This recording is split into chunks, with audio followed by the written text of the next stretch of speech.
Let's mic देश का मिजाज साउथ।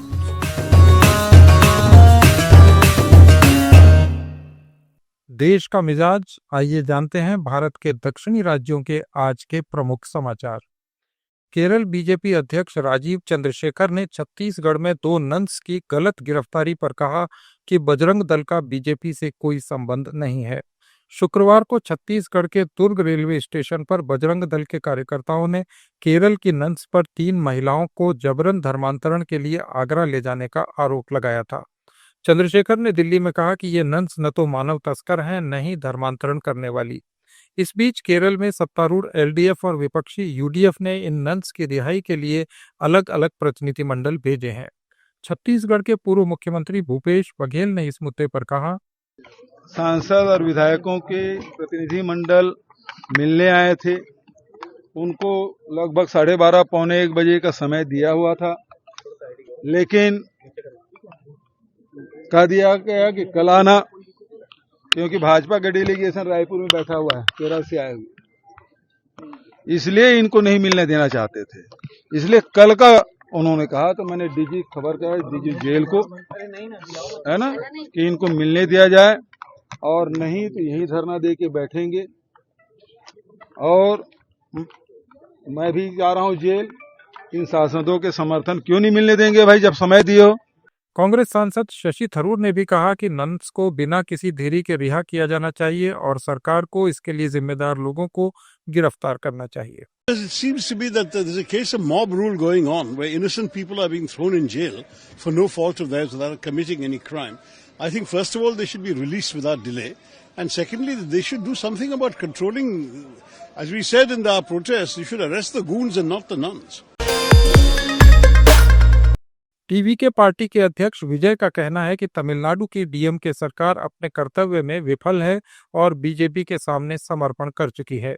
चेन्नई में जारी एक बयान में उन्होंने कहा कि केंद्र सरकार ने तमिलनाडु को दरकिनार किया, लेकिन अब प्रधानमंत्री नरेंद्र मोदी चोल राजाओं की मूर्तियों की घोषणा कर रहे हैं और चोल वंश से सीख ले रहे हैं। इससे साफ है कि डीएमके ने तमिलों का गौरव राष्ट्रीय पार्टी के सामने गिरवी रख दिया है। मद्रास हाईकोर्ट ने यूट्यूबर सुबुक्कू शंकर उर्फ ए शंकर के खिलाफ लंबित 37 आपराधिक मामलों में जांच और सुनवाई तेज करने का निर्देश दिया है। जस्टिस पी वेलमुरुगन ने तमिलनाडु पुलिस को 13 मामलों में 4 महीने के भीतर जांच पूरी कर अंतिम रिपोर्ट दाखिल करने का आदेश दिया। साथ ही 24 अन्य मामलों में जहां जांच पूरी हो चुकी है और चार्जशीट दाखिल हो चुकी है, उनमें ट्रायल कोर्ट को 6 महीने के भीतर सुनवाई पूरी करने का निर्देश दिया गया। कर्नाटक की मुख्य सचिव शालिनी रजनीश ने सभी जिला निर्वाचन अधिकारियों और उपायुक्तों को निर्देश दिया है कि मतदाता सूची संशोधन के लिए शिक्षकों की बजाय गैर शिक्षण कर्मचारियों, अधिकारियों और विभिन्न विभागों में कार्यरत कर्मचारियों को प्राथमिकता दी जाए।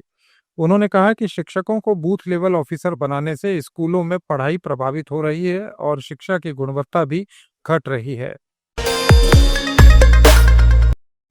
कर्नाटक बीजेपी ने कांग्रेस अध्यक्ष मल्लिकार्जुन खड़गे के उस बयान पर तंज कसते हुए, जिसमें उन्होंने मुख्यमंत्री बनने का अवसर चूकने की बात कही थी, कांग्रेस हाईकमान पर निशाना साधा है।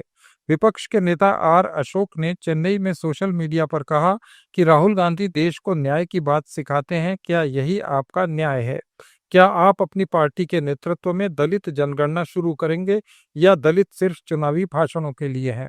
उन्होंने ये भी लिखा कि कांग्रेस हमेशा दिखावटी कदम उठाती है, वास्तविक बदलाव नहीं लाती। आंध्र प्रदेश के मुख्यमंत्री एन चंद्रबाबू नायडू ने राज्य को आर्टिफिशियल इंटेलिजेंस का अग्रणी केंद्र बनाने के लिए एआई सिंगापुर के साथ रणनीतिक साझेदारी का प्रस्ताव रखा है। सिंगापुर में हुए एपी सिंगापुर बिजनेस फोरम में नायडू ने कहा कि छात्रों को एआई जैसी उभरती तकनीकों से लैस करना केवल कौशल में निवेश नहीं, बल्कि दीर्घकालिक इनोवेशन और आर्थिक विकास की नींव है।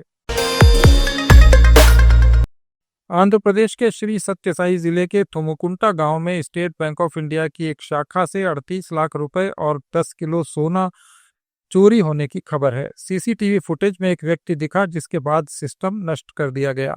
बैंक में 4 साल से कोई सुरक्षा गार्ड नहीं था। अपडेट्स के लिए जुड़े रहिए लेट्स माइक के साथ।